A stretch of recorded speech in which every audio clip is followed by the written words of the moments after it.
Yeah. Good afternoon, everyone. I'd like to welcome everyone to our August meeting. Members of council, members of staff, members joining us today in the gallery, including members of the media and those joining us today virtually. We will call this meeting to order, and we will begin by acknowledging that we are gathering on the land that has been inhabited by Indigenous peoples since time immemorial. We would like to recognize that we are in the Robinson Superior Treaty Territory, and the land on which we are gathered today is the traditional territory of the Anishinaabe. Specifically, we acknowledge the neighboring community of Nishnawbe First Nation, for whom we have great respect. We also recognize the contributions of all Indigenous people, including the Métis, in shaping and strengthening the community and province of Ontario. Thank you, and Miigwech. Tonight, we will start our meeting with the Committee of Adjustment meeting agenda. We will move on to item number 2, approval of the agenda. 2.1, approval of the agenda. Moved by Councillor Hoffman, second by Councillor Cannon, resolved that the agenda for the Committee of Adjustment meeting scheduled for Tuesday, August 12, 2025 be approved as presented. All in favor? Carried. There are no announcements rather. Item number 4, declaration of pecuniary interest. Hearing and seeing none, we'll move on to item number 5, approval of minutes. 5.1, Committee of Adjustment meeting, Tuesday, April 1st, 2025. Moved by Councillor Cannon, second by Councillor Hoffman, resolved that the following minutes of the Municipality Wawa Committee of Adjustment be adopted as presented. Minutes of a Committee of Adjustment meeting held on Tuesday, April 1st, 2025, as contained on pages 1 to 3, inclusive of the minute. All in favor? Carried. There are no items listed under old business, so we will move on to item number 7, new business. 7.1, approve the actions of the Secretary Treasurer. Moved by Councillor Hatfield, second by Councillor Pato, resolved that the Municipality Wawa Committee of Adjustment does hereby approve the actions of the Secretary Treasurer with respect to the notification of the following applicant for minor variance A3-25 for 29th Street, Ms. Pauline Bong. Plan M168, lot 1506, parcel 875 in Chipcotton in the Municipality of Wawa. The purpose and effect of the minor variance is to permit the construction of a garage measuring 14 feet by 38 feet that exceeds the minimum side yard setback restriction as set out in the Municipality of Wawa zoning bylaw 28115 under zoning designation R3 residential third density as follows. Reduce the side yard setback from 1.2 meters to 0.9 meters. All in favor? Carried. Item 7.2, application for minor variance A3-25, 29, Ms. Pauline Bond. Mr. Sabrin, the floor is yours. Thank you, Mayor, Council. This report that I'm reviewing is a recommendation for a minor variance located at 29 Avenue, looking for a reduced side yard from 1.2 meters to 0.9. The application has been reviewed, consider applicable provincial, municipal, and legislative documents. The subject property is designated Wawa residential in both the official plan and the zoning bylaw. Residential uses are permitted and site alterations are permitted also. The general intent and purpose of the zoning bylaw to be maintained is in residential zone 3, which permits a dwelling detached and related accessory buildings. The applicant is seeking to reduce side yard setback. The requirement is 1.2 meters, proposed is 0.9 meters, variance requested is 0.3. The garage building meets remaining general provisions of detached accessory buildings in the zoning bylaw. The proposed variance represents desirable and appropriate development of the lands and are not anticipated to create any adverse impacts on the adjacent properties. We had one public comment from technical agencies. There was no concerns raised. We have not received any public comments at this time. Conclusion, the requested variance maintains the general intent and purpose of both the municipal Wawa official plan and zoning bylaw number 2821-15. The proposal is desirable for appropriate development or use of the land, building, or structure, and the requested variance is minor in nature. It is recommended that the minor variance application file number A3-25 for the property located at 20 Nyman be approved. Approval of the variance should be subject to the following conditions: that the approved variance applies only to the proposed garage as shown on approved drawings attached to the notice of decision. The accessory garage building should not be used for human habitation or an occupation for gain. The owner applicant shall provide to the building department a copy of the decision of the Committee of Adjustment together with a copy of the approved drawings when they make an application for a building permit. Thank you very much, Kevin, for your report. I will now open it up for public comment. Is there any comment from the gallery at this time, including the applicant, Mrs. Bond? No, I don't. I just want one more extra foot, that's all. Hearing no other comments from the gallery, I will open up the floor for comments or questions from council. I have no problem approving this. We have been in communication with the neighbor. Had a little bit of concern over water because of that side. We are putting eavesdropping on the side and we are putting repin tile in between also. So Thank you very much we're trying to do the best. Thank you very much for that clarification, Mrs. Bond. And I just wanted to add the municipality, thanks residents for continued investment in the community. Certainly we always talk about investment in our commercial and downtown core, but it's equally as important in our residential area. So thank you very much. If there is no other questions or comments, we will move on to item 7.3, approve application A3-25. Moved by Councillor Pado, seconded by Councillor Hatfield, resolved that minor variance application A325 submitted by Ms. Pauline Bond for a minor variance to our zoning bylaw number 282115 as amended, respecting 20 Nyman Avenue, be approved with the following conditions: that the approved variance applies only to the proposed garage as shown on the approved drawings attached to the notice of decision. The accessory garage building shall not be used for human habitation or an occupation for gain. And third, that the owner applicant shall provide to the building department a copy of the decision of the Committee of Adjustment together with a copy of the approved drawings when they make an application for a building permit. All in favor?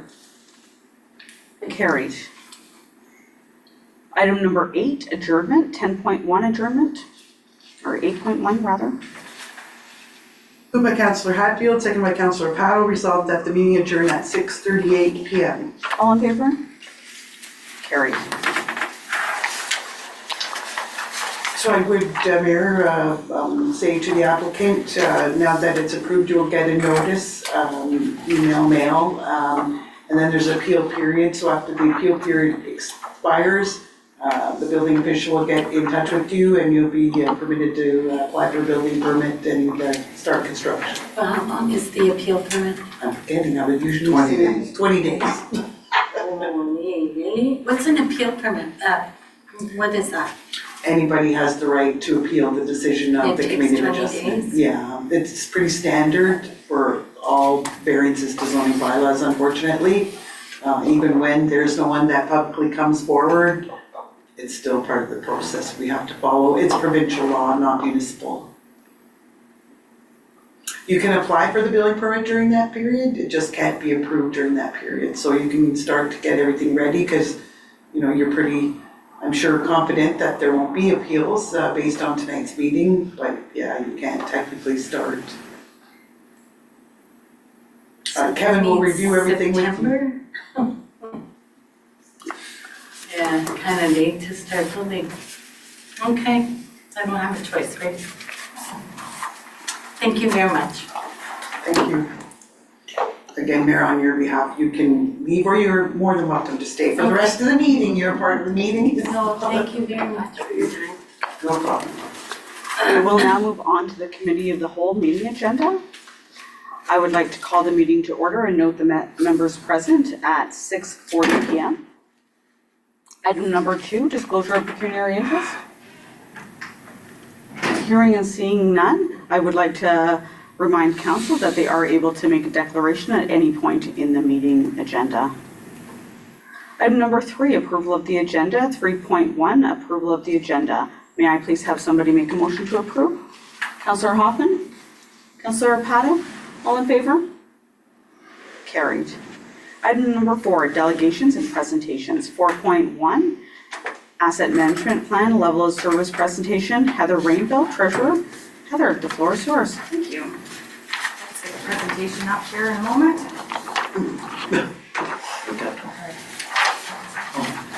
Sorry.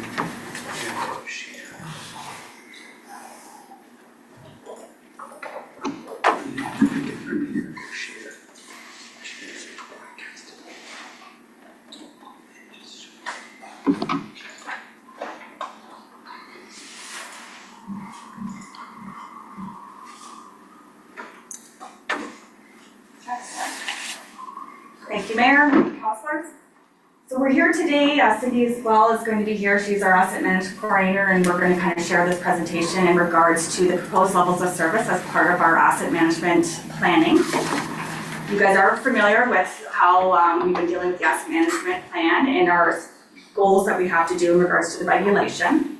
So the goal of the asset management is to minimize the life cycle costs of delivering infrastructure services, manage the associated risks while maximizing the value ratepayers from, slide, sorry. I can just do that. I think this side, ooh.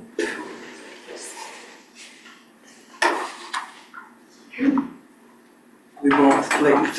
It's coming. Okay, I'll keep going, I'm sorry. So maximize the value ratepayers receive from the asset. So effective asset management integrates several key components, which includes the life cycle management, risk management, and levels of service, which you will find in the 2024 asset management plan. So the 2024 asset management plan had been approved by council. So the next step now is to set the proposed levels of service for the next 10-year period. So I just want to remind council as well that this asset management plan is a living document. So it would be updated regularly as assets and financial data becomes available. So as we go through the slides, just remember it is a living document. So as we continue to upgrade or change, it will change as well. So as per the regulations for the asset management planning for municipal infrastructure, the next step required is for us to include the proposed levels of service. Staff is recommending that the proposed levels of service remain the same as our current level of service. Now note that in the asset management plan, it did have the 2023 current levels of service. What we're proposing is based on the 2024. So once proposed levels of service have been approved by council, we will identify the life cycle management and the financial strategy which allows these targets to be achieved. So how did we come up with these proposed levels of service? So we come up with it by dealing with staff input that involves with the directors, the CAO. There's a 10-year financial plan. We had completed one previously in which we are now updating for the most recent for the next 10 years. And the capital and operating budgets, which as you will know, community inputs is part of that as well. So things to consider. You always need to be the fiscal capacity, the variety of community expectations, regulatory requirements, long-term sustainability, need to be realistic and achievable, and look at our corporate goals. So there are two types of levels of service that we look at. One of them is the community. What that means is what the community actually receives. And then we look at the technical levels of service, and that's how the municipality provides those services. So I did a little graph in here just to kind of give an idea of just saying what the customer sees. And we always like to use roads for some example. So we see the customer sees a safe road. So what does that mean? Well, if you look what we do below, what the customer doesn't see is all the maintenance, the growth plans, what the, critical roads for hospitals, tracking the number of complaints we get. So there's a bunch of different options that while the customer doesn't see, that's something we know that we have to do in the technical side of things. So there is 9 different asset categories that we do through the asset management plan. So you got the bridges and culverts, buildings, land improvement, machinery and equipment, road network, our sanitary sewer network, stormwater network, vehicles, and our water network. So just note, I'm gonna pass it on to Cindy going next, but as we start going through the next couple slides, these are something that you have seen in the current asset management plan. But also note that some of these criteria that we have to put in there are regulatory criteria, so it's something that we need to do. Okay, so we're starting with bridges and culverts here. You can see there's a lot of information on here, and I'm not gonna read it all out to you. But for the most part, with bridges and culverts, it is included in the regulation as to what we have to touch on. And even in the qualitative descriptions, it talks about, you know, the description of the traffic that is supported by the bridges. That's again, the regulation requiring us to do that. So we've included everything that they're requiring. When it comes to quality, we've only shown here, because it talks about description or images of the condition of the bridges, we've included Appendix B from the prior asset management plan, which is what we're referring to as a current level of service from 2024. Actually, the new plan will have the new photos of the quality of the bridges and culverts. Technically, the 2024 again does show the 2023 version. We do it based off of, in this case, based off of the engineering report on the bridges that's done every 2 years, again, per regulation. So what we're showing here, again, as the regulation is requiring us to show the description or images, and we've shown the photos in the plan. So if you wanted to refer back to the asset management plan, that's what we're basing it on. Excuse me.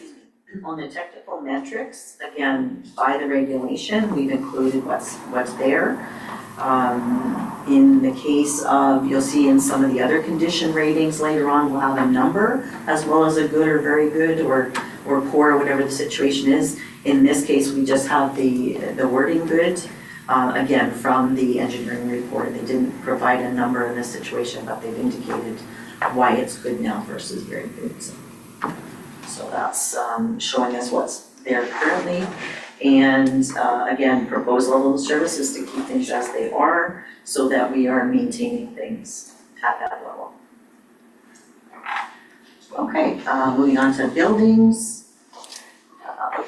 In this case, we've included, again, with buildings, there are no required things we have to include here as levels of service. That was up to us to determine. So we've included the types of buildings that are there to show the types of buildings that we have in the community that we maintain in order to provide services, whether it's a building that only staff is using in order to do their work and get their jobs done, or something like an airport building where we've got the public coming in for their flights, and then someone like Tourist Information Center, of course, we're gonna have a lot of public in there, in and out. So some are public buildings, some are not, but we've included everything in here that we maintain as a building assets. We've included quality, so condition, keeping the facilities in a state of good repair. So I've indicated there the percentage as of end of 2024. The number of building asset components, not the building just themselves, but the components that we've broken it down into, that we have in fair or better condition. And then on the technical side, it's a similar metric where we are just showing the average condition over the whole range of all the buildings.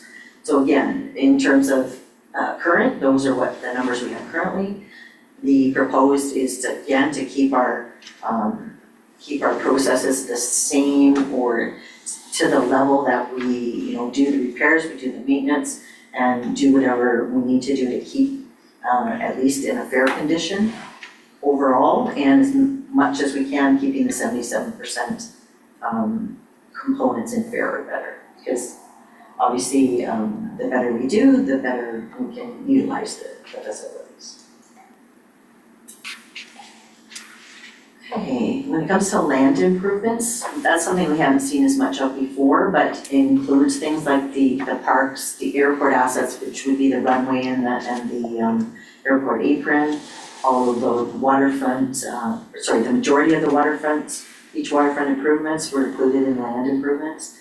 The landfill that's, we've got the new cell open, the sports field that was put in, the sports field at the community center, as well as the running track that was replaced, as well as municipal parking lots. So it's a variety of different types of things, but it's all related to what's on the ground. That's not something that you can just drive down the street in this case.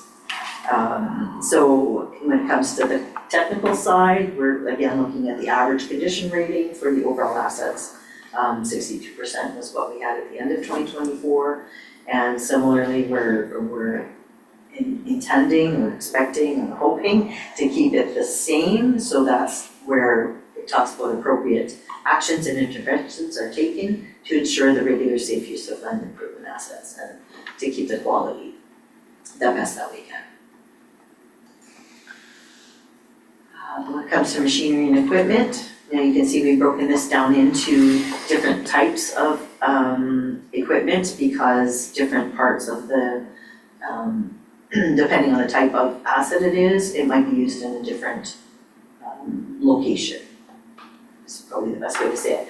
So for example, machinery and equipment, just a small thing is the mowers, but we have that in two areas because it's used both with recreation services, they have mowers for the parks, and the transportation services is what we call it for, in general, the all of the infrastructure. When they do the roads, they also do the boulevards, and so they have mowers as well. That's just a small example of what might be in here. When it comes to something like general government, that would include things like the furniture in the building, because that would have been capital from the time we put the assets in service. Buy a new chair now, it doesn't go in there necessarily, but we want to show the assets that we are maintaining. What else might be in there that you might wonder about? Computers are included in there. In environmental services, those are the equipment out at the landfill, the compactor and the roll-off truck. Recreation services has a fair large number at this point, and if you look on the last asset management plan, it was quite a bit lower. Some of that has to do with changes in our data, because there were, you might consider just the number of records in the file, or we might consider the fact that one record includes a whole bunch of benches and garbage cans and those kinds of things. They all got lumped in together, but I'm showing here the actual quantity of those types of things just to show, again, current level that we have in the community. Now, there'd be more than just that, of course, but because there's the ice resurfacer on the recreation, it would also include the fitness equipment, as well as compressors and those types of equipment inside the community center, in this case. Transportation services, of course, would include things like the loaders, the sidewalk equipment, the fuel centers, because we have one at the airport, we have one at the garage as well. Again, mowers, the runway lights are in there, the new mini excavator and the actual hot box. So those types of things are in there under the transportation services. When it comes to the quality, again, assets are in a state of good repair, again, so the equipment's available when needed to actually get the job done. And our current level is 55% of our machinery and equipment assets are in fair or better condition. So again, we'd like to maintain that level to the best that we can. On the technical side, average, and we've just broken it down in this case again, average condition for the whole gamut of the machinery and equipment at 50% of fair, or fair. When it comes to the road network, you'll see a lot of information in here. That is again one that's per the regulation. We've included everything that they've required. When it comes to the description, again, the scope of the road network, we've included Appendix B here because that would show the maps that we have included as the scope of the network. Different roads being either paved or gravel roads. And then we also have sidewalks in there as well. when we talk about the quality in this case, we had done some actual assessments from a company who did that for us. And the different ratings, the rating scales are the 0 to 100, so I believe you have a little example of the condition ratings on the table in front of you there. It's not on the slide, but just to give you an idea of what kind of numbers we're looking at when we talk about pavement condition index or sidewalk condition index. On the technical side, again, these are required by the regulation, so we just done the numbers. How much do we have of the different classes from the minimum maintenance standards, which are one of the legislation that covers, or part of what covers the road network that we are required to maintain our roads to certain levels. So just, in this case, gives how much, what's our lane kilometers of those types of roads. So that's not likely to change unless you decide to open up a new subdivision where we are doing new roads. So that's the kind of thing where, in this case, we're not really gonna propose a change. And same with the sidewalks, again, unless you were gonna put in something new. But we haven't heard, or I certainly haven't heard any indication of that. On the quality side, again, average pavement condition for paved roads, average surface condition for unpaved roads, because the street scan, when they came through, they couldn't do gravel roads because they were wreck their cameras basically on the vehicle. So the fare is more of a based on the age, I think, when it comes to the gravel roads, and a bit of an indication from staff if things are still in good shape. For the average sidewalk condition, again, that was off of the assessment that was done, and we've done some, as you know, we're doing some sidewalk every year, so we should have a good testing for that. Okay, did I show you any questions already? Yes, okay. So on the sanitary sewer network, again, it's a core network where the regulation is giving us specific requirements that we have to address in the asset management plan and levels of service. Again, this is one where we've done a map of the sanitary sewer network, and you can see this is one where we have shown a change in the proposed level of service because there was some indication of potential additional sewer access holes for improved operational functionality on one of the streets up that way. Now there will be more of that, but that was one that was indicated, so I included it here. When it comes to combined sewers, there aren't any, but again, we had to address that based off the regulation. And for the most part, anything in here, the reliability of all of that is based off of what's been required, so there won't be any changes. For the next part of the technical side on the sanitary sewer network, we've got the scope gives, again, what was required, percentage of properties connected to the wastewater system.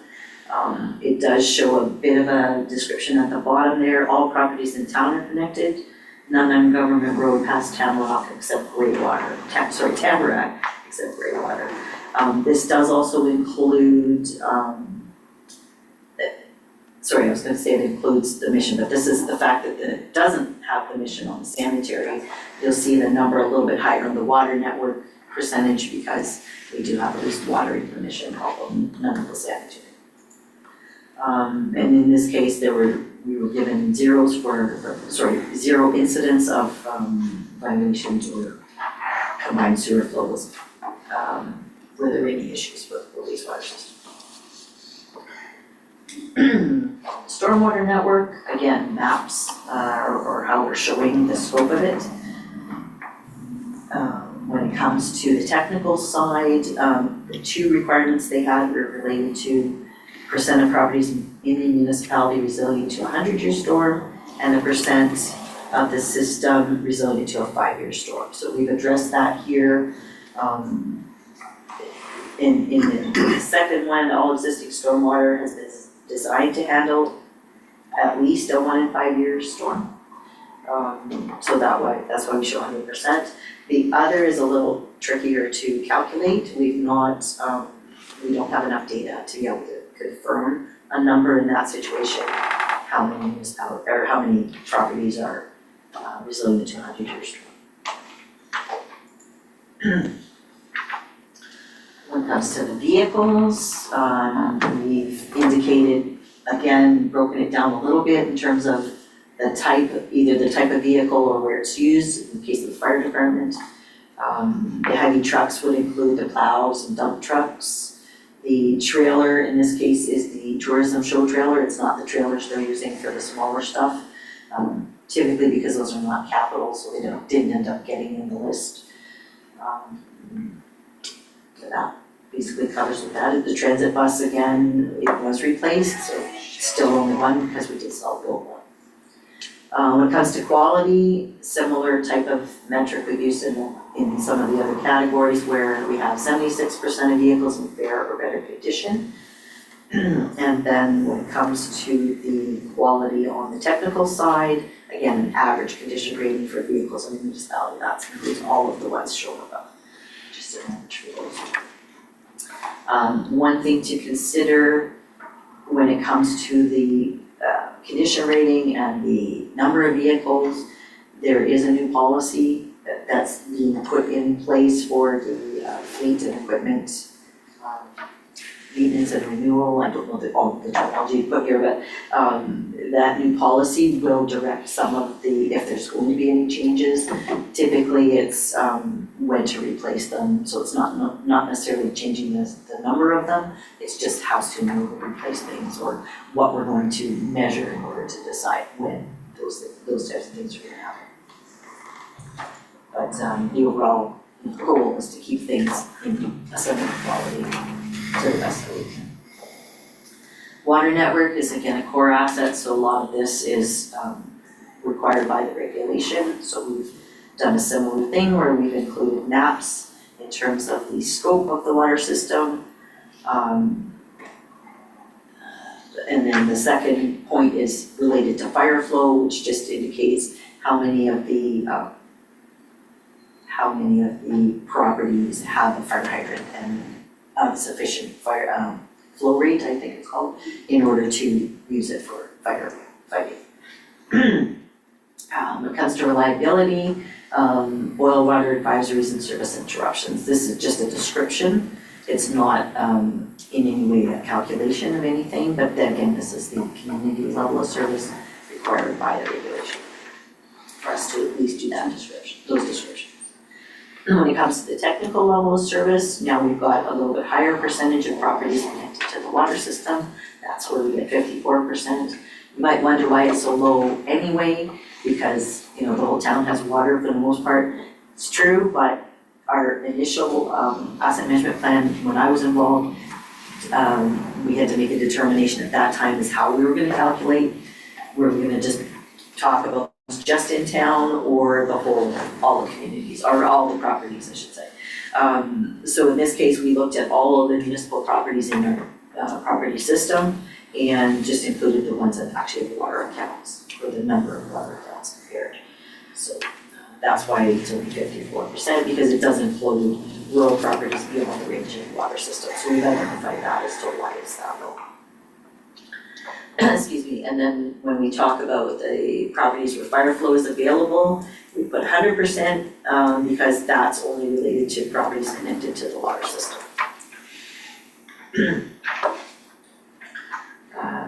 So boil water advisories, there was only one in 2024 that I was given the information on related to a planned boil water advisory in the mission related to planned repairs for water infrastructure. So it was not due to a failure, it was a planned interruption, but we do have to record it as that did happen.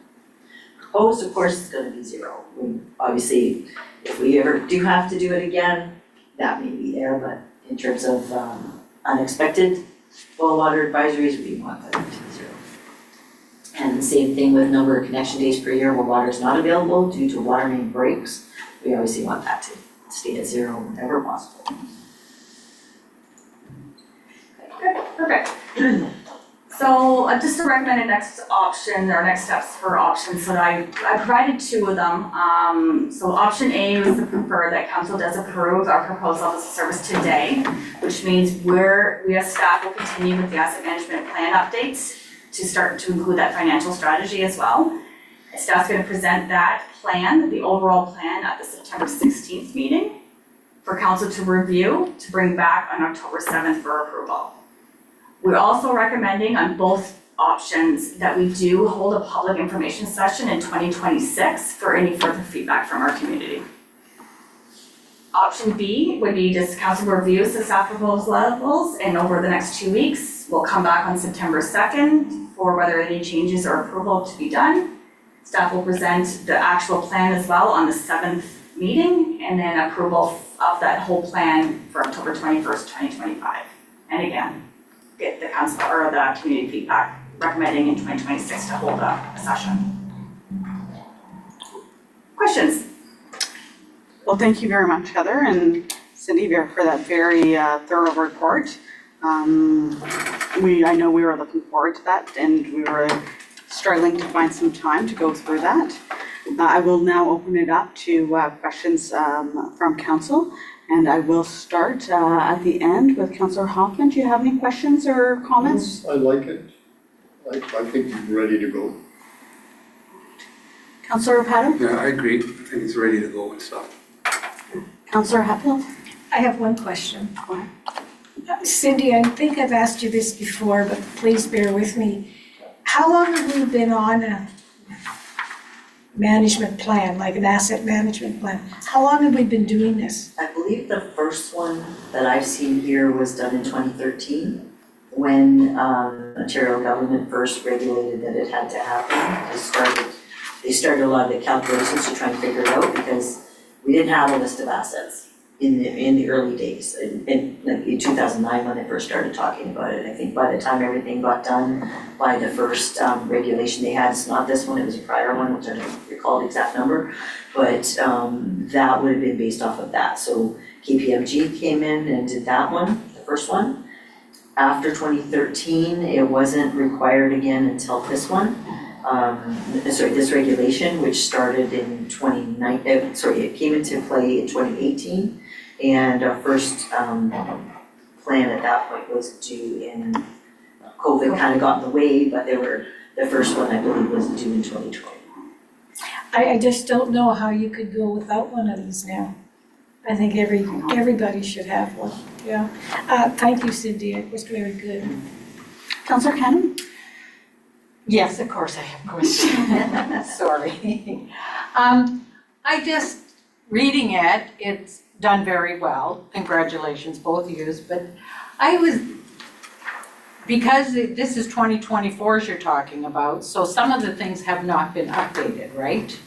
Anything new that happened in 2025 will not show in here yet. Yeah, because the new bus you say is still 100% needs replacing. No, that was in 2024, so that one is the new bus. Yeah.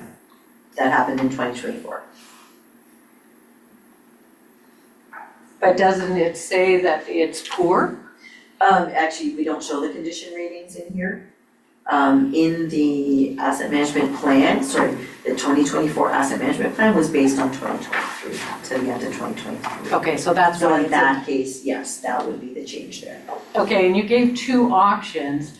How come the public input is not till next year when council's gonna try and pass this year, and then you're gonna ask for the public input after? So part of the public input is already a part of this, as part of our budgets that we already do. So our recommendation as we proceed for updates, because it is a living document, so as we continue to do this based on the regulation and the time frame that we have, that next year that we go back out and see what other input that we can receive from our community, just to update it even more. Okay. Yeah. I'm good with that. I have no other questions. So, again, I'll echo council sentiments. I think it was great. I do have a question, and then I'll proceed with my comments. When or is it possible to set a goal, an overarching goal to increase the technical levels of service in categories such as buildings or machinery from fair to good, so we can, set ourselves up on a trajectory that we want to improve the technical levels of service? And if so, how do we cross-identify this goal in other plans such as our strategic plan or our budgets? And that's an excellent question, Mayor. I will respond, I think, to the higher level of your questions. Number one, we have a strategic plan, and council got together and set out some goals and objectives for municipality and for staff at its beginning of its term. But most of those have been achieved, so it would be a great idea that maybe council take a look at that plan, and I will at the next, I was working on it for the next meeting of council, give an update. Here's the goal and here's where we're at and what's been achieved to update council, but it would be excellent if we were gonna make the recommendation that council do like a mini strategic planning session to review the goals and set out for the remainder of your term, what are the goals and objectives that we wanna achieve. So that's a way in to say, to align this plan and to, I think, achieve better, higher levels of community and technical levels of service. I think we would all agree we want to get there.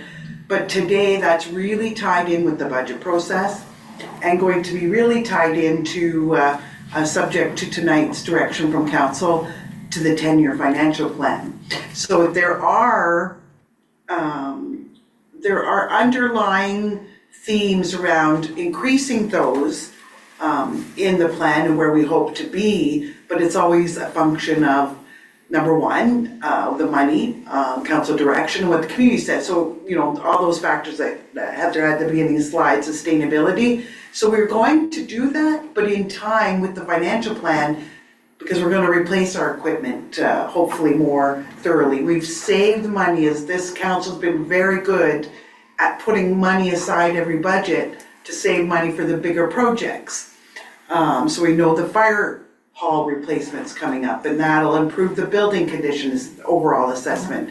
We know tonight council's gonna be faced with its decision about replacing, my bias, an old broken down loader. And if we replace that today, then that condition assessment goes up and those conditions will be higher. So I'm not sure I'm really answering all that you asked. I think we need time as a staff. We got behind the 8 ball, to be honest. We had some changes with losing our treasurer, maybe lost momentum. Our staff need a little more time to learn, so we're behind the 8 ball. And from our perspective, we'd rather see council approve a plan that meets as closely as we can to the deadline that's already passed, because we don't want to see the fact that we haven't approved a plan that we generally agree with be passed too far down the road and happen to adversely impact any future funding applications that we have. So staff, we would like to move forward as quickly as we can, but to what the treasurer is saying, we pass it, but this is going to be continual. We'll be coming back to council, we'll be coming back to the community, we'll be coming back through the budget. How much more money can council afford, or what's available to set aside for more investment in our roads, in the water system, to get some of those poorer ratings up. So I'll just end there by saying, I think as a staff aligned with you, but it'd be really nice, number one, that we hear from council as a team, what are council's priorities and objectives for the next few years, because hopefully you're all coming back, but at least for the next year. And I'll, if you don't mind, Mayor, I'll ask Heather to maybe just, is there anything I missed that you'd like to say? No, that was actually because one thing that Cindy and I, we know, as we're looking at the 10-year financial plan and looking at the next couple of years of our capital projects and equipment we know is getting done and buildings we know are gonna get done, it's gonna change all of those levels, or all of the technical service levels up as we do that assessment stuff. So again, it's a working document, right? So yeah, our goal would be great to have everything in very good condition, but we have to just manage how we're gonna get to that higher level, right? Especially from an affordability perspective and keeping in mind that you might be replacing something, but others are deteriorating. So it's not a one-to-one thing exactly, but we can do that. Well, thank you very much for that. No, I think that's great, and the only reason why I asked that is, and certainly an update to the strategic plan. I think, Maury, you and I, as always, we're very much aligned on that, is as I have conversations with higher levels of government, specifically people in provincial ministries or people who are approving funding applications. I think it's really important that we set out our goals and objectives in these documents, so when we do have to provide our asset management plan, they can see where we're going, because now that our asset management plan is required in a lot of our funding applications, specifically for buildings like the community center, they really know kind of where we are, where we've been, where we are, and where we're going. And I think that will give us a much greater chance on being successful in the future. Thank you, Mayor. If I could add, without appearing to interrupt you, what you're saying is so key and so critical for this community and municipality to understand. And I give you today's example to just reinforce how important what you're saying is. We're doing an application, hopefully, to receive some funding to improve the accessibility of council chambers. And so it's a simple application to do the washrooms.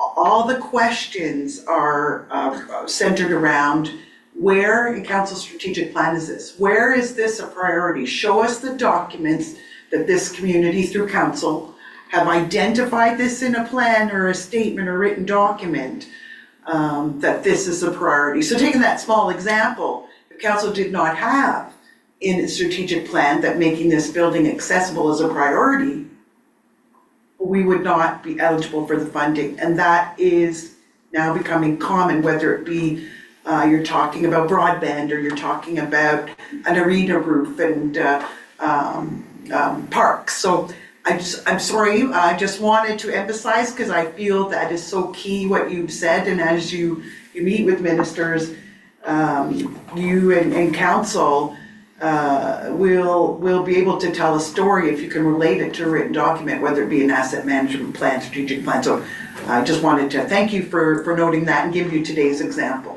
Thank you very much. So I think we do have, council is faced with a decision, so we'll circle back so Heather has clear direction on which option is preferred. Council has been presented with option A and option B. Option A is preferred. I'd like to ask council if there is any objection to going with the preferred option, option A. Is there any objection? There's no objection, so Heather, please proceed with option A. We look forward to doing public information sessions, I would imagine in conjunction with our budget planning. We will continue this conversation on September 16th. Thank you very much, Mayor, Council. Thank you. So without further ado, we will move on to item number 5, adoption of minutes.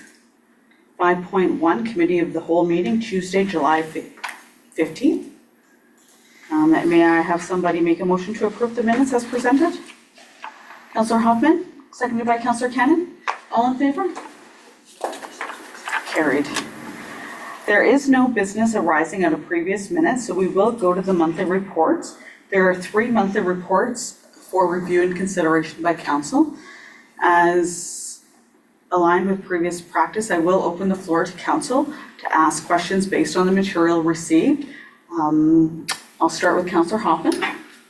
Well, Dan's not here. For the past summer now, I've been driving out to the scenic High Falls.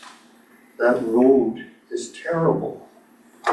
That's supposed to be a tourist attraction. And there's big potholes and there's lakes at the front and back before you get down to the falls. And I just figured, so that's one. And then I don't know if that's the arena or the town, but the bathroom facilities down there. Oh, if I was a woman, I wouldn't like to have to use those facilities. Councillor Hoffman, do you have a specific question? Well, no, it's just, or can they clean them or? Yep, noted, and certainly the bathroom facility is under our Director of Tourism Community Services, our roads under our Director of Infrastructure. I think that I've noted them, Mayor, and I'll pass them on to our directors. Thank you. And then one more question. It's the swales on the beach. Ooh, they look terrible. Again, Councillor Hoffman, I'll ask you to make a specific question and refrain from making Can comments you about. fix them? We'll have to get back to council. There's a lot of opinions about them. They're actually working the way they're supposed to clean the water that from our storm system enters right into Wawa Lake. But your concern is noted, and I will get back to council on what we might do as a staff or what's planned for maintenance. I'll have to get back. Mayor, can I make a comment? Certainly. The boys were there this week, starting to clean them. So they're starting with the flowers, and they said they'd like to get all those done, because I was walking by and they were doing it, so it's a start. So I'll report back to council on the concerns. Thank you. Thank you. Councillor Patter, do you have any questions on the material received? No, just Jim asked us some questions I was gonna ask, so I'll just ask them again. Thank you. Councillor Hatfield? No, I don't. Thank you very much. Councillor Cannon? I just have two. I just wanted clarification about that new jet pump, but Dan's not here.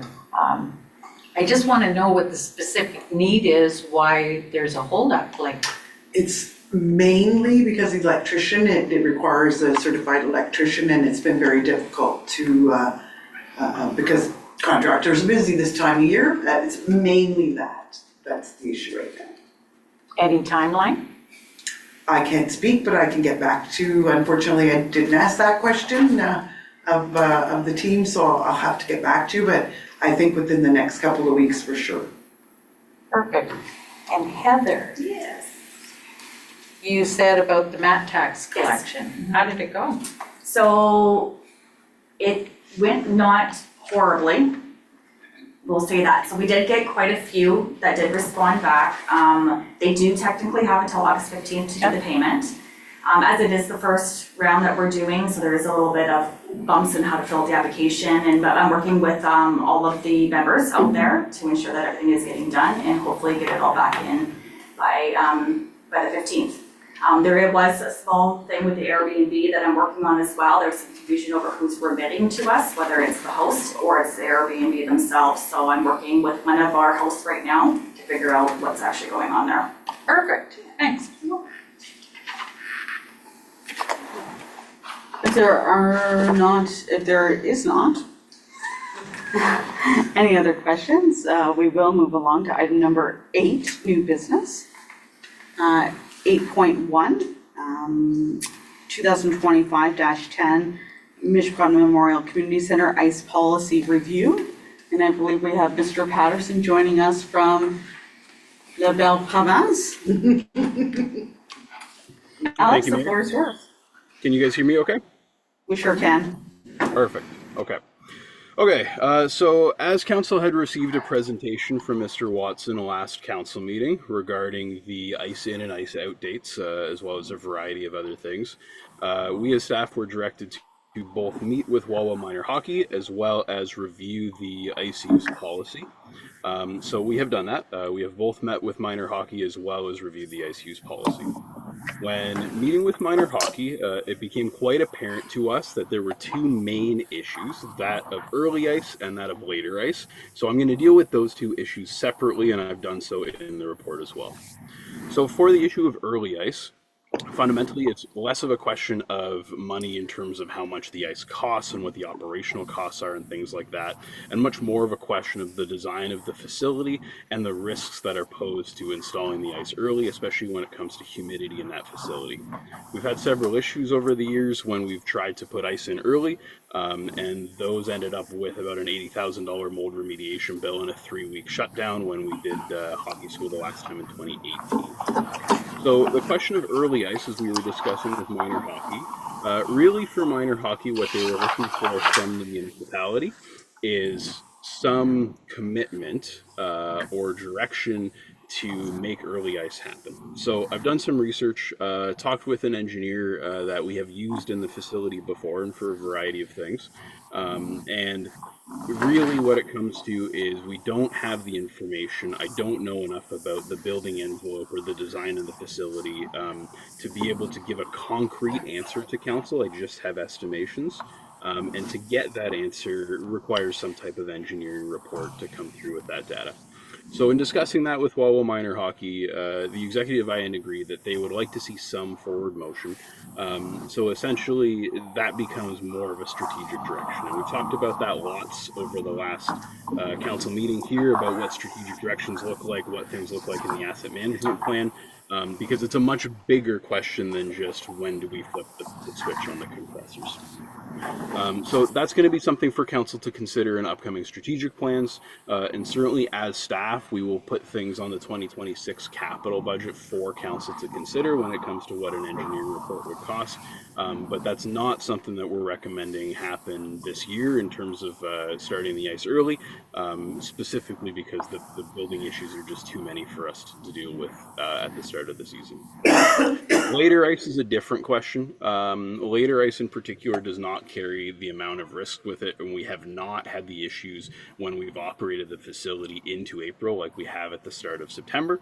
And later ice comes up fairly often, both in curling and in arena ice. And we have ran the compressors. I went through compressor logs back to 2011, and there's been a couple times where we've ran the plant through until the second week of April, but the first week of April is more consistent. So we have a lot of that data about what that could look like, and I've presented that in the financial sections of that report. In this report as well, I talked about curling ice. We do have a curling ice policy. The curling ice policy and the arena ice policy are not unified. And interestingly enough, the curling ice policy doesn't actually have any dates outlined for curling startup and shutdown. So at this point, what I'm recommending to council is the policy that you have in front of you. And that policy includes adding curling ice to the policy for a more unified approach to ice at the community center. We've also put into some provisions in that policy to be able to extend the ice with some specific conditions. And those specific conditions, as detailed in the policy, are to avoid any booking conflicts that Easter may cause, to make sure that a minimum average ice time is booked for each ice surface being extended, or that there's a regionally significant event, which we've seen in the past, and that fundamentally there's no significant negative impacts on the facility related to the extension.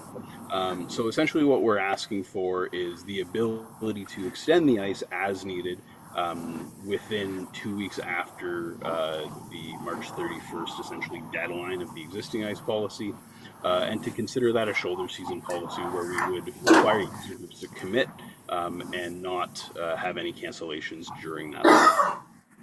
In the financial section, I've gone through a variety of figures that I won't get into now, but quite often the cost of ice comes up.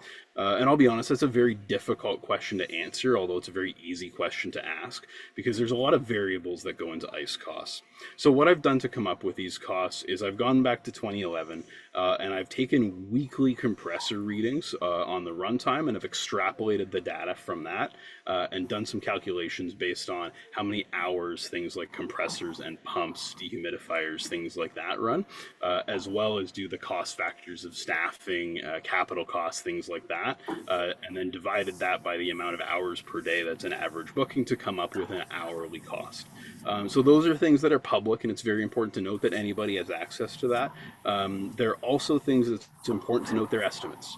So the costs are likely 5 to 10% higher. These are just the best case estimates that I can do based on compressor runtime and spending, several hours on a spreadsheet, but not, putting a multimeter onto every single piece and coming up with runtimes based on that. So in discussing this with Minor Hockey, they're also very interested in partnering with us to make these things happen. So certainly we had a commitment from Wawa Minor Hockey to take and commit to booking ice in the later seasons should it become available. And certainly that's something that we appreciate from them, the willingness to work with the municipality, as well as working with us, including financial support, to look at the bigger picture manufacture of early ice. So I have a policy in front of council. I'm happy to take questions about it and what it may look like, or I'm happy to discuss any of the costs or any of the specifics that are contained within the report. Thank you. Thank you very much, Alex. I would like to open it up to council, and again, I'd like to start with Councillor Hoffman. Questions, comments? No questions? Councillor Rapato? I don't have any either at this time. Councillor Hatfield? It's so difficult to try to make a decision, but I've seen the ice when they put it in early, and it's horrible. Councillor Cannon? I just want to say I agree with your recommendation, Alex, to year by year, and to try and work with minor hockey to maybe try and extend it on years that, like they have the play downs here or something that's going to benefit the whole community, or if they have something major going on. I agree with your recommendation that you should be able to decide on a yearly basis instead of coming to council. So that's my decision. Alex, I had a question about option C, or your recommended option, which is the option to extend the ice later in the season, not earlier, and adopt the updated ice policy that includes the curling ice. This option, does this still include moving forward with the engineering study? So that's going to be a decision for council as part of the 2026 capital budget, because it's a large enough study financially based on the estimates I've received from the engineer, which are simple phone calls. I don't have a physical quote in hand, so I don't have enough data to come to council with that. But that's a decision for council to make as part of the 2026 capital budget. Okay, so I will take that as a no, but to be determined at a later date when we do budget considerations. Certainly recommend it, certainly to be considered at that time. I really like, when I reviewed the policy, I really did like it, and partnering with, stakeholders, including Wawa Minor Hockey, but certainly the Wawa Curling Club is exactly what we need to do, and I think that was part of the conversation when the school approached us as well. Working in collaboration with our community partners is the only way I think that we will be successful in achieving, a goal that works for everybody. So I want to thank all of the stakeholders that are in this room today, and thank you for all the time and effort. It's a very comprehensive report. What I'm hearing from around the council table is that council is in alignment with moving forward with option C.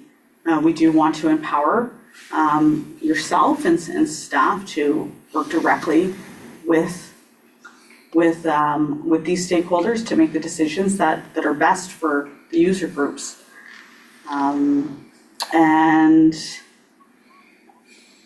And we will, take into consideration engineering reports when we have those additional discussions, including the strategic plan update.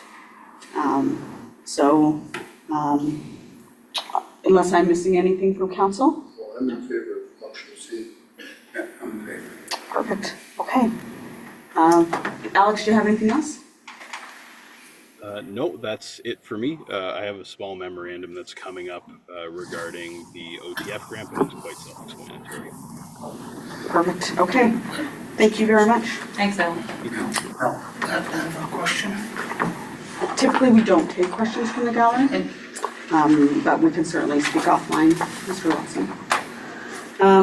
So we will now move on to item 8.2, 2025-10, purchase new loader. Thank you, Mayor and Council. On behalf of Dan and Craig, this is a report requesting the purchase of a new JD loader for the Public Works Garage and Airport, and it certainly is used as a piece of heavy equipment that's required during the winter time, in particular for snow removal. So as the report outlines, the loader's undergone at least 2 major overhauls, and now unfortunately, because of its condition, it needs a third. The quotes we received for the repairs required to the loader range between $60,000 to $80,000. And so essentially, staff believe that the investment into repairing is money that is not going to be worthwhile, that it'd be better put to replacing the loader. The loader was earmarked and it had been money saved over the past few years to be purchased next year in 2025. But given this new set of equipment failures within the loader, that pieces of equipment that are failing, we're asking council to approve that it be purchased this year using, I believe it was $200,000 that had already been saved in previous years, and putting the money that we were setting aside this year, which would have added another 100 to the reserve, and then next year another 100 to the reserve, that we come up with the $400,000, and it is available in the equipment reserve. We have over $500,000 in that reserve, so we do have the money to purchase this year. And I would suggest to council that council approves. The condition would be that we're advancing $100,000 from 26 planned savings and spending in 25, that staff be tasked with that $100,000 back next year. So in a way, it's a loan. We're asking council to lend us $100,000 a year advance. But I think the loader, a couple of things. Number one, it does meet the new maintenance and replacement vehicle and equipment maintenance policy that council passed recently. It's over 15 years old. It has over the hours set out where replacement be required, so we match that. It has 20,000 engine hours, which is probably I think it's about $5,000 over the estimated hours of what we want as a maintenance standard for a loader. We got a quote from Brent, and so what we're also asking for council is to consider staff's recommendation that we go directly and deal with Brent with its quote at $389,000. We did get another quote from Tormont Cat. There's only $1,000 difference in favor of the CAT quote, but for many reasons, including that by buying the Brant model, they at Public Works already have a supply of replacement parts because that's the model we have now. So we have all kinds of replacement parts already in stock, so we're able to fix anything that might break a lot quicker and not wait. So there's value in that. The supplier's out of Lively and has an excellent working condition. When we need service, they're quick to respond. Our experience has been with maybe other service providers, we don't get that level of service. So because we get a good level of service, we get quick level of service, they're located in the north. It's another reason that staff feels that we would ask council to waive our policy that would require us to go out to a full tender with a tender document in time to close and then come back, that we feel we need this equipment now. And the quote that we got from Brent is a very good quote. It's very competitive. And the quote, I forgot to mention, the quote from Caterpillar is actually not for an apples to apples, it's for a smaller loader. We were waiting for another quote. Fortunately, it's on its route, but we didn't get it in time for this report. So we would like to ask council to fund the loader and as quickly as possible. So we have put a resolution on tonight's meeting for council's consideration to purchase the loader as provided in the John Deere grant quote. And that council also waived the tender. And we'll ask council to consider the director and assistant director's recommendation on tonight's meeting. Thank you. Thank you very much, Maureen. Councillor Hoffman, All in favor? any other comments? Councillor Hoffman. Yes, I have a question, thank you. Maury, a couple of months ago, I went in to see you and said that we are going to have to buy a new loader, and I'm really happy because it is horrible what those guys have to use. And I'm glad to hear that we're getting one. Councillor Cannon? I'm in favor. It looks like you have the full support from council. And I look forward to seeing it on the regular council meeting following this this committee of the whole session. With no other items to add, we will move on to item 8.3, HR memo, asset management policy. Heather, the floor is yours. Thank you very much, Mayor and Council. So this memo is to bring a review for our policy for the asset management, So every 5 years, we need to update this policy as per the Ontario regulation of the asset management planning for municipal infrastructure. So back in, I believe it was back in August of last year, it was presented as well as with the 2024 asset management plan to council. But what ended up happening is it seemed to have gotten missed for whether or not it was approval, if it was approved or not. So there was no changes currently to the policy back then, and there's still no changes today. So we're just going in, we're asking for approval by council to go ahead and state that the policy is good as it is, and that we can continue on for the next 5 years. Perfect. Any questions, comments from council? Heather, my only question is, would you like to give council a certain period to review and provide comments, or are we going to see this on the upcoming September 2nd meeting? So my request, I believe, was for August, for today's meeting approval, and I do believe it is on for approval today. Okay. Does council have any concerns or objections with that? I don't have any objections. Seeing none, we're aligned with your recommendation.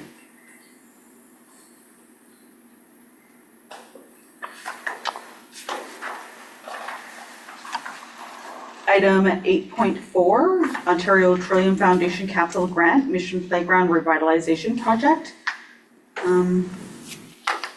Mr. Patterson, are you still with us? He's ready. Do we want to give him a second and come back to him? Are you coming on? Are you coming on? I think he said. If I may speak, Yes. so I do believe that he did state that he was probably gonna step off now, as it seems pretty straightforward that he may not be required for this. So just go ahead. I Go believe ahead. that's how I took it. Perfect. Heather, the floor is yours. Oh. I'm pleased to report on behalf of Alex. I'm pleased to report on behalf of Alex for council that the Ontario Trillium Foundation Capital Grant for the Mission Playground was approved by the Trillium Foundation. A recent announcement was made public by the Ontario government. We're able to share with council this great news, and you can certainly share with those people who I know will be ecstatic that council was able to make this happen for the Mission Park. And we will get permission. We have to go through a permission process to do any written communications. But I know that Jam FM will make sure that this is on the radio tomorrow, so we can help spread the great news that thanks to council and thanks to our staff, particularly Alex, worked hard to make sure that we receive. So just to give council a bit of a guideline, now that we have the approval, we're going through the agreement steps that we have to. Then we will do a request for proposals for the equipment, do some community engagement over the winter, make sure if there's any costs that are identified at this time. As Alex presented his report, we're not anticipating any municipal costs, but there'll be an effort over the winter, right, to see if we can get other monies or what the exact costs are. We'll figure that all out, and they'll be included in the 2026 capital budget. And then, subject to council approval, we see starting construction in the spring and having it ready for what we hope would be a June opening ceremony for the community to attend. Thank you. Excellent. Thank you very much for the update. Is there any comments from council? I do. Councillor Cannon? Thank you, Mayor. I just don't understand why it has to be, this project has to be included in the 2026 capital budget. Because it's a piece of capital equipment and we have to have it in our accounting, whereas like, even if it's a grant, we still put all our capital projects in, and then remember, council, when we give the report to council, what part's being from taxation, what part's from reserve, what part's grant. It is a legal accounting requirement, an audit requirement, that we put all our capital purchases in the budget. It just, you have to. I don't know, I just don't You don't- remember You gotta have it any somewhere. any other grants that went through the capital budget. Oh, But yeah. this is fully funded, right? This is, the Was- grant, except for, like setting it up or any, but this is not including the money that was set aside for this park, pending funding. So I believe the answer then, I understand your question better, so I apologize. I know in our long-term 4-year budget, we had originally put for 2026, the money was going to be earmarked if we didn't get a grant. I think we had it in the column, $50,000. And it would be funded, I don't remember exact, taxation reserves. That will be removed. Yep. So it'll be 2026 capital budget, $50,000, 100% grant. But I would like to qualify to make sure I don't get in trouble, to be quite honest, in the future. I think I said in my statement, you know, to the best of our ability, we got a quote for this and you know, estimated a $50,000 budget prior to submitting an application this spring. Costs can change. We're not now constructing this for a year from now. So I commit to council that staff will keep within that $50,000 budget. However, there may be a need over the winter as we look at new pricing or something specific. We may present to council and council can approve or deny. There's always opportunity for staff for the best project. Maybe it's gonna be, I'll come at you with 55,000 with 5 from something. If it's identified over the winter that we might need a little more money to buy the playground equipment that we hope, right, is the most accessible and the most sensory sensitive. Because we don't know where prices are going. But having said that, over the winter, I think council was part of the conversation with the whole community that came out. We're gonna inform them that they need to fundraise and they need to work with us, again, in a collaborative spirit, we'll be working together. So I feel I needed to just clarify that, but yes, it'll be in the budget, it'll be 50,000 grant, and then subject to be, before we present to council, there may be some tweaking to the budget. Thank you, Mayor.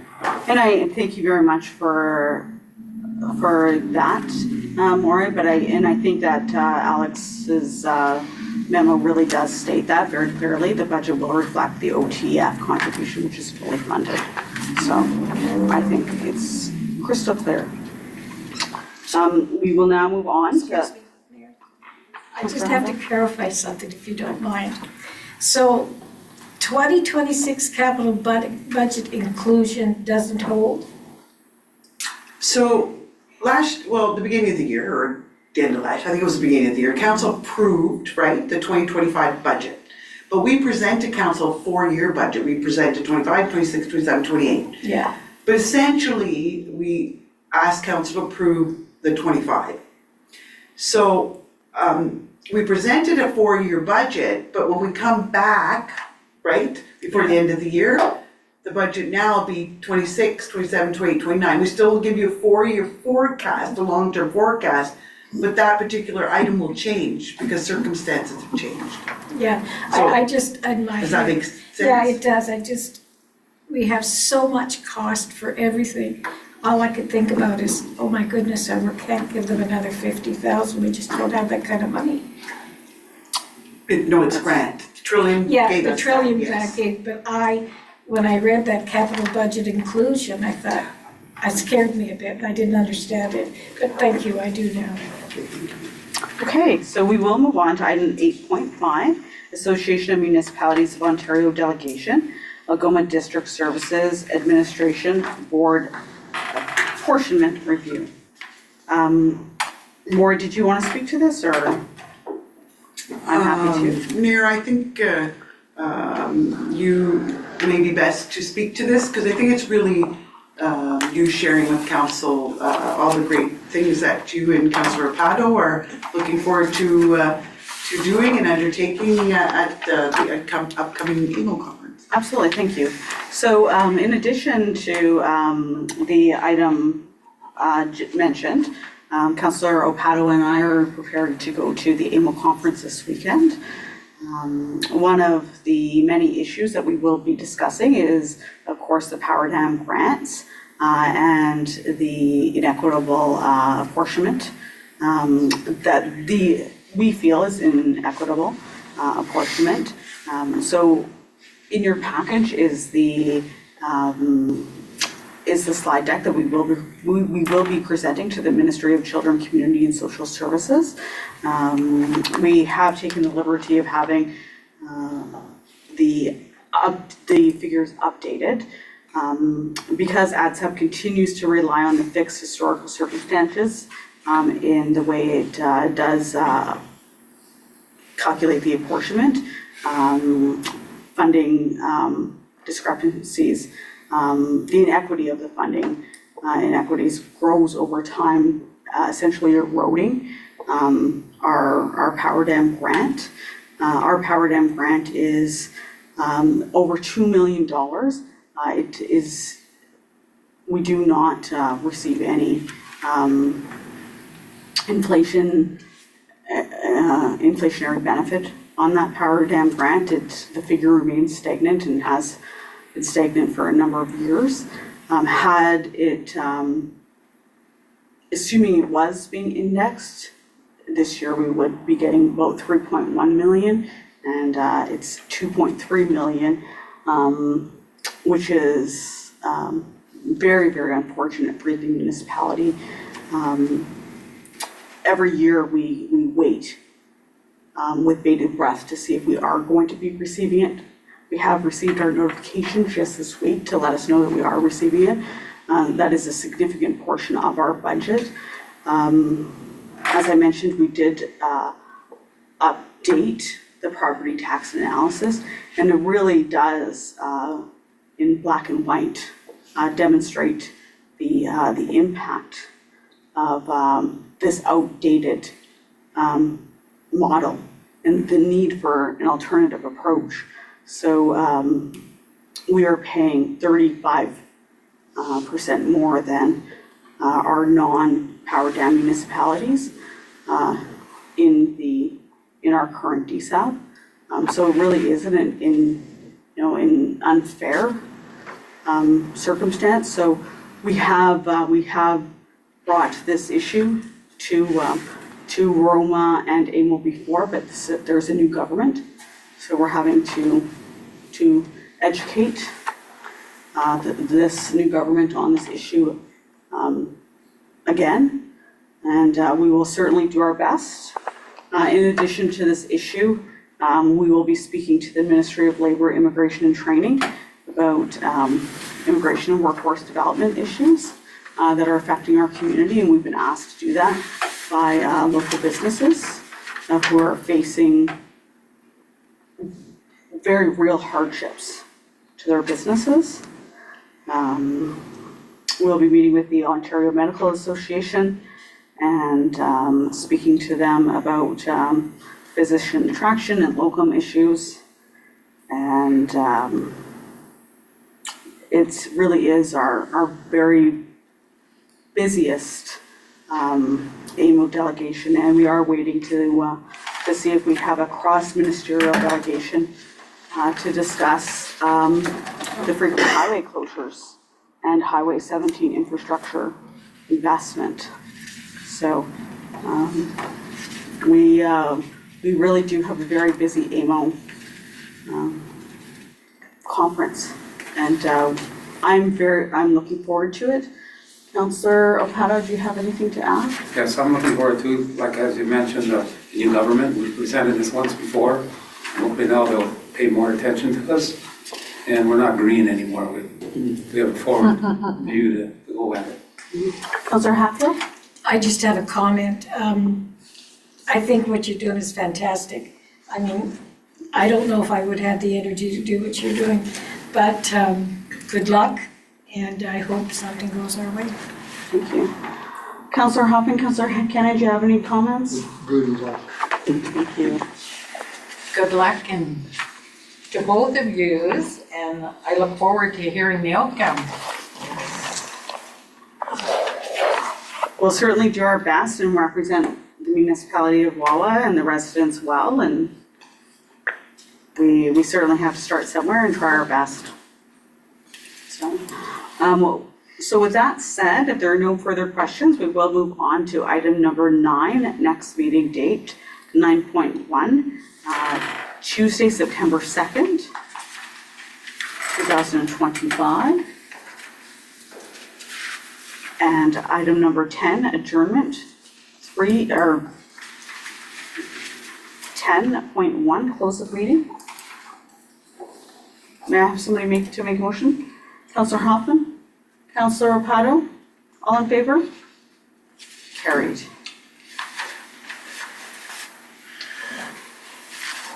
And we will now move into our regular council meeting.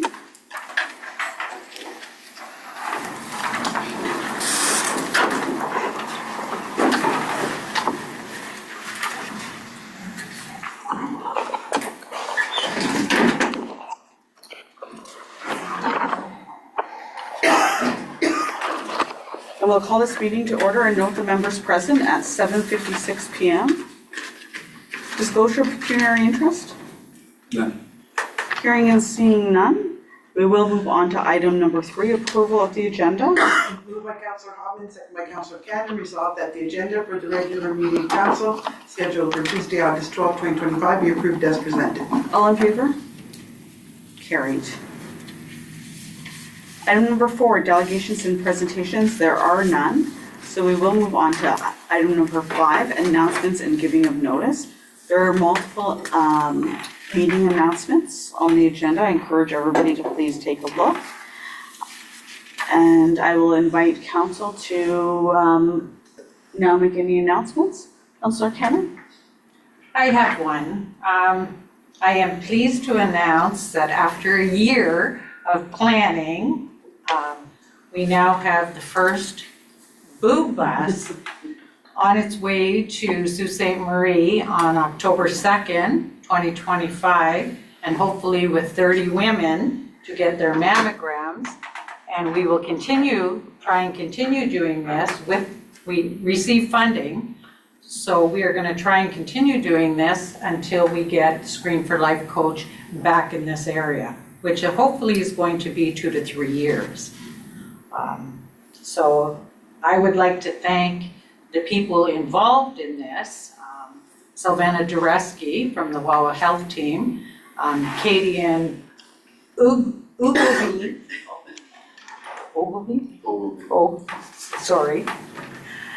and Maury O'Neill, and Catherine and Shelley for doing all the work, and to Deborah Portalons for assisting us with the bus and giving us such a good price because it's for a good cause. And I look forward I'm going to be one of those people on the bus on October 2nd, so I'm hoping that we won't have to do this too many more years, but until then, this is free transportation to women, so all they have to do is call the clinic and make an appointment. Thank you. Congratulations, Councillor Cannon. That's a great initiative. Item number 6, adoption of minutes. 6.1, adoption of minutes, regular council meeting Tuesday, July 15th, and public meeting Tuesday, July 15th. Moved by Councillor Cannon, second by Councillor Hoffman, resolved that the following minutes of the meetings of council be adopted as presented. Minutes of a regular meeting of council held on Tuesday, July 15, 2025, as contained on pages 1 to 8, inclusive of the minute book. Minutes of a public meeting of council held on Tuesday, July 15, 2025, as contained on pages 1 to 2, inclusive of the minute book. All in favor? Carried. Item number 7, correspondence. There are various items listed under correspondence. Is there anything that you would like council to pay particular attention to? Thank you, Mayor. I think there's 3 different letters that deal with whether it be through Phenom, through the regional mayors group, or with your leadership, asking for, sending letters to the government, asking for an improvement on the number of times the highways are closed, setting out what the impact is to the communities, whether it be impacting on the health side and access to services during road closure times, whether it be stopping the workforce from getting to a local mine. These letters, as Council would note in the Phenom letter, also support the 2-in-1 highway program, I think it's called. The government has talked about this for over a year and probably years before, where it is shown and the data and the facts prove that a highway that has 2 lanes for travel and 1 lane for passing, and that lane's shared between, at times with both lanes, successfully prevent traffic accidents and deaths on highways. So Phenom is asking for council to support it, to request that the government implement the commitment that they made to do this first starting on Highway 11, but then in the future years extending it on Highway 17. So that's just a very quick summary of the correspondence related to making sure that this municipality's voice is heard along with your partners at the government level to help us do something around improving the highway and the number of times that it's impacted, whether it be by weather or other factors, that it is a critical and the only, link between us and the rest of Canada, that something needs to be done. So Mayor, I'm not sure if you want to add on to that. You've talked about it and you are making, I believe, a delegation. Yes, so I would add that we have received word that the Minister of Transportation has agreed to meet with the Northeastern Mayors Group. And we do expect that other ministers, including the Minister of Mines, is interested in speaking to us regarding it as well. So we're still waiting on dates to be determined. And we have received a great deal of support from Good Roads, which is a municipal organization, on the issue as well, because it is a very important issue, not only to Wawa, but all the surrounding communities and the businesses. So the socio-economic impact of our highways being closed is enormous. So it certainly does affect the local mines, the businesses, but also the hospitals and everybody. So we are looking at undertaking a socio-economic impact study so we can really identify what those impacts are to Wawa and our region. Thank you, Mayor. That's all I'll discuss tonight on correspondence. So we will now move on to item number 8, consent agenda. 8.1, approval of the consent agenda. Moved by Councillor Hoffman, seconded by Councillor Cannon, resolved that the items listed under the consent agenda, 8.2 and 8.3, be approved as recommended. Any questions, comments? All in favor? Carried. Number 9, staff reports memos. 9.1, receive staff reports / memos.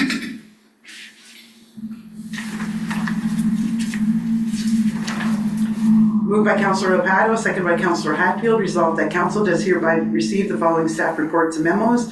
A, Protective Services Department, July monthly report. B, Infrastructure Services Department, July monthly report. Finance Department, July monthly report. AP 2025, MMCC ICE Policy Review. DBCH 2025, Purchase of New Loader. HR Memo, Asset Management Plan. AP Memo, Ontario Trillium Capital Grant Mission Playground Revitalization Project. Questions, comments? All in favor? Carried. There are no items under business arising out of previous minute, so we will move on to item number 11, new business. 11.1, approve mayor's travel to and participation to the Healthy Democracy Forum in Toronto, October 18th to the 19th, 2025. Moved by Councillor Hatfield, second by Councillor Paddle, resolved that Council of the Municipality of Wawa does hereby approve the travel of Mayor Melanie Pilon for attendance at the Healthy Democracy Forum in Toronto on October 18th and 19th, 2025. Questions, comments? Question. Councillor Hatfield? When you go there, of the participate, the healthy one, is that through the Ontario? Is it federally or provincially? It's provincially through the Association of Municipalities of Ontario. Okay, and you're meeting with, There it is, I'm on the committee, the Healthy Democracy Forum Committee, and this forum invites all municipalities to join. no, I just wondered if you're going to be dealing with the Ontario government. They have their own health, and they're very, very good people, because I was on that board for a while. And I was wondering if that's what you're doing, but you're doing a little something different.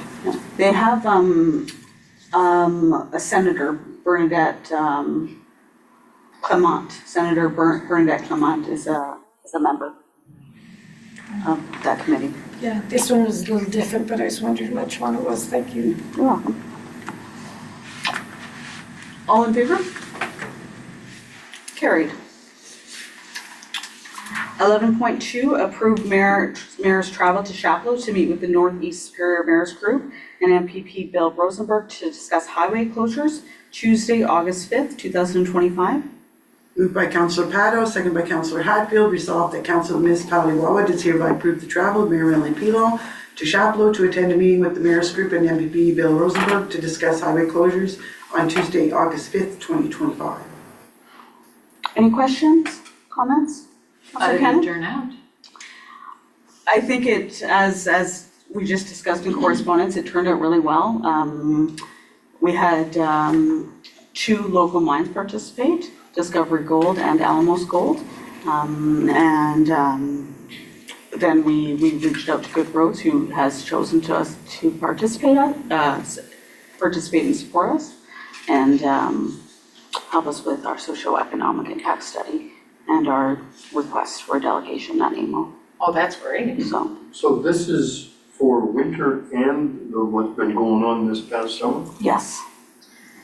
Yes. And because I'm wondering if the summer thing is basically a maintenance problem, that they're not doing things that they should be doing. Yes, and that was identified in our letter. We do want to discuss preventative maintenance strategies, and because it affects everybody, but it also affects our local OPP, which we had conversations with Staff Sergeant Kevin Bellinger, and he did let us know that it certainly affects him in every single one of our communities. So I would say that it went well. So. MPP Rosenberg did take a picture and put it out on his socials. He's really proud to support the initiative. That's good. All in favor? Carried. 11.3, approve staff recommendation, purchase new loader. Moved by Councillor Hatfield, second by Councillor Pato, resolved that Council of the Municipality of Wawa does hereby approve the purchase of a 2025 John Deere 624P loader for the purchase price of $379,000 plus applicable taxes from Brandt Tractor, and further that Council approves the waiving of requirements to tender and receive additional quotes for the purchase as set out in policy FT-002, and further that Council approve the funds be taken from the equipment reserve. Questions? I'll call the question. All in favor? Carried. There are no items under item number 12. Item number 13, bylaws, 13.1, first, second, and third reading. Moved by Councillor Pato, seconded by Councillor Hatfield, resolved that the following bylaws be introduced and read a first, second, and third time, and finally passed, and that the mayor and council do sign and seal the same, any rule of this council to the contrary notwithstanding. Bylaw number 3808-25, to confirm the proceedings of council at its meeting held on the 12th day of August 2025. Bylaw number 3809-25, to authorize the corporation of the municipality of Wawa to enter into a lease agreement with Quatra SCS Limited respecting the lease of land situated at 96 Broadway Avenue. And bylaw number 3810-25, to delegate authority to provide marriage solemnization services to Lucille Case. And finally, bylaw number 3811-25, to adopt municipality Wawa policy number FT019, fleet management policy. Any questions? I'll now call the question. All in favor? Carried. Item number 14, next meeting date, 14.1, Tuesday, September 2nd, 2025. Item number 15, adjournment. 15.1, close of meeting.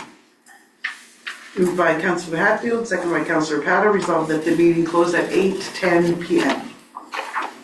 All in favor? Carried. Thank you very much, everyone, for your hard work. Enjoy the rest of your summer. Let's all cross our fingers for some sunshine. Oh, we're gonna get it.